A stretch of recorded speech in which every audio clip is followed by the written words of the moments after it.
Hello po mga manay and welcome sa ating kusina at ngayong araw samahan niyo ko.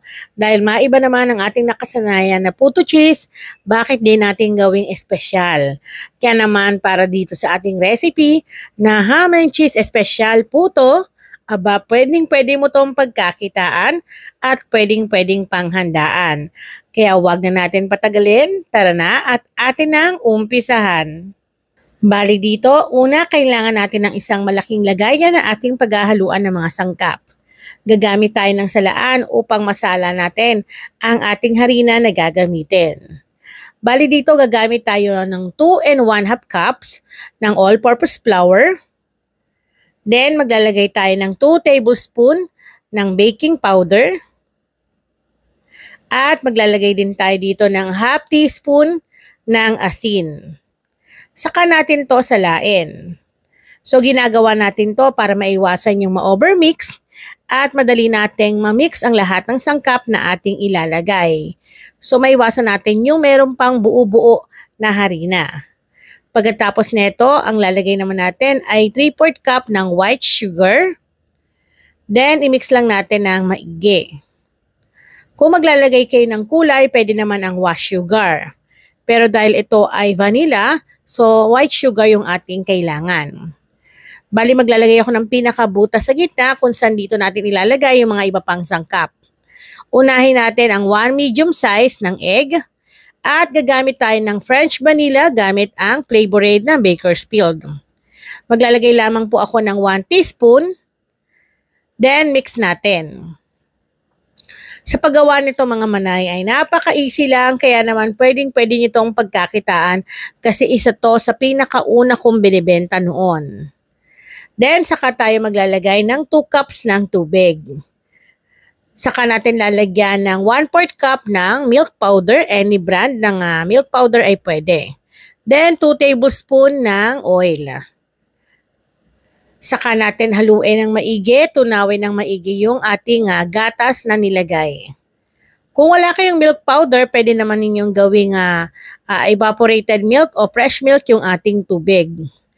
Haluin ng maigi at kapag tingin ninyo ay tunaw na, saka natin ihahalo yung mga dry ingredients na nasa gilid.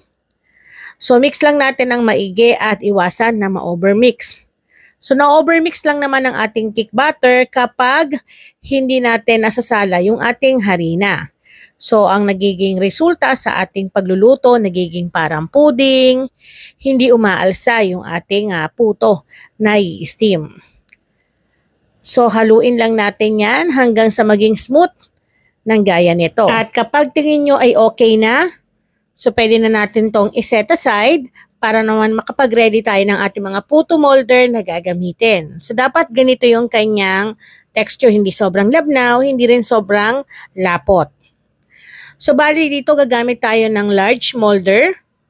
Mas mainam na ganito yung inyong bilhin kasi ito po ay kahit di na kayo maglagay ng oil ay hindi didikit ang inyong puto at hindi nangangamoy plastic. Bali sa bawat puto molder ay maglalagay lamang tayo ng 3/4 so hindi natin kailangan yan punuin para naman hindi umapaw yung pag-alsa ng ating puto. Saktong-sakto lang at hindi rin kayo malugi. So sa paglalagay kailangan tatansyahin nyo ng maigi gaya ng ginagawa ko. Pagkatapos natin yan malagyan, meron na tayo ditong naluto na sweet ham. So, smoke ham to mga manay. Pwede rin naman kayong gumamit ng bacon, pwede rin naman ng hotdogs. So, nasa inyo kung ano yung mga gusto nyong ilagay sa ibabaw ng inyong puto. So, ang kagandahan dito, pwede talaga siyang pambaon. Kasi alam mo yon, meron ka nang nalalasahang merong alat tamis, tapos may keso pa sa ibabaw. So kung marami kayong ham, pwede nyo mismong ilagay dun sa pinaka-butter ng inyong puto para kahit sa loob ay merong palaman. At para naman sa ating keso na gagamitin, ganito yung ginagamit ko, yung para sa burger. Para po manipis at ma-slice natin ng maayos. So pare-parehas po ang laki na mailalagay natin sa ating mga puto. So pagkatapos natin malagyan lahat, kailangan nakapagpakulo na kayo ng tubig sa inyong steamer at pakukuluan lang natin to or i-steam natin to ng 10 to 12 minutes lamang sa malakas na apoy. Makalipas ang ilang minuto, ayan na. at mausok-usok talaga. So kailangan natin tong hanguin at wag i-oversteam para po hindi maging pudding. Bale, ito ay pangalawang salang ko na mga manay at ipapakita ko sa inyo ng malapitan. So ganito yung kanyang itsura kapag na-steam na yung ating ham and cheese special na puto. O 'di ba, pwedeng panghandaan, pwedeng pambenta, pwedeng pangregalo at pwedeng pambaon. At ganito lang kadali magtanggal sa kanyang pinaka-molder. So pipisilin nyo lang palibot at kusa na po yan uuwang sa gilid. So hindi siya didikit. Kaya hindi mo na kailangan pang lagyan ng oil dahil dito pa lang sa ating ginagamit na molder ay napakaganda na. Ayan, pwede na tayo maghanda ng ating paglalagyan. So meron tayo ditong bilao na nilagyan ko lamang ng dahon ng saging sa ibabaw. At dito pwede na tayo maglagay ng ating puto. So dito sa ating recipe, madaling sundan, 'di ba? Kita nyo naman. Kaya naman para sa mga mami na gaya ko na naghahanap ng pagkakakitaan diyan, ay pwedeng-pwede mo tong gawin. Alam mo ba tong aking mga sinishare sa inyo? Ay isa rin sa mga binibenta ko ngayon. Kaya naman gusto ko lang na i-share sa inyo para pagkakitaan nyo rin. O 'di ba? Napakadali lang magtanggal sa ating puto molder. So kukuha pa ako ng isa. Ganyan lang, pipisil-pisilin lang natin palibot. At eto na, natanggal na ng mabilis. Sa mga gustong bumili nito, meron po nito sa online mga manay. Basta tandaan nyo yung kukunin nyo yung ganito yung mga kulay at nakaka-sure kayo na hindi siya amoy plastic kapag ini-steam. At tapos na tayo maglagay sa ating bilao, kaya naman nakagawa tayo sa ating recipe ng 28 pieces na ham and cheese, espesyal na puto. O di ba mga manay, madaling sundan at pwedeng pagkakitaan. Kaya naman gawa na kayo sa inyong tahanan, lalo na sa mga nanay na nag-iisip ng pwedeng pagkakitaan.